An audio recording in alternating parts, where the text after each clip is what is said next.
Congressman, I spoke at length with your colleague John Lott twice in the past 2 weeks. When I say colleague, of course, I mean in terms of some of the work you've done. I didn't know you had written 20 articles, co-written 20 articles with John R. Lott, the president of the Crime Prevention Research Center.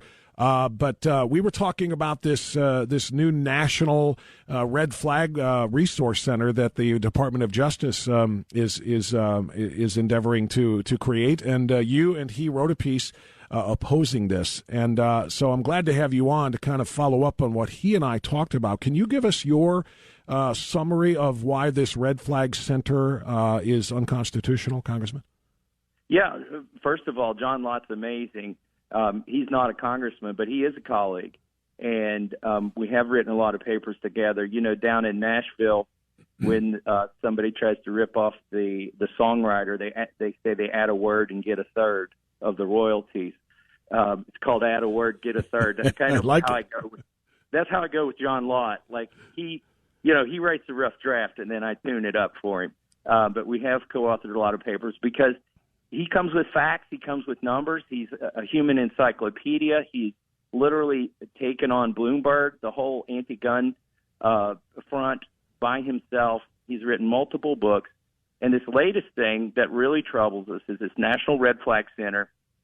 We, when I say we, I mean Congress, not me, because this was Nancy Pelosi's Congress, and I didn't vote for it.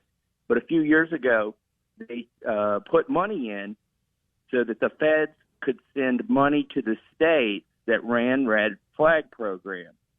And the problem is they've taken that money and they've set up a central federal website. Now, there was no authorization, no legal authorization for the Fed to set up this central website. And right now they say, it's just to disseminate information on how to establish a red flag law, et cetera, resources. Eventually, you know what that's going to morph into, Bob. It's going to be a database, a federal database. And that's why we have to nip this in the bud and call it out. Yeah, I think that's exactly right, and I'm so glad to see that you are working so closely with John, and because he is, I think, one of the most knowledgeable individuals about Second Amendment rights and about what the goal is of things like this going forward. So I'm glad that you do consider him a colleague and that you consult one another on these kinds of things. The people need to know exactly how jeopardized their Second Amendment rights are. So I'm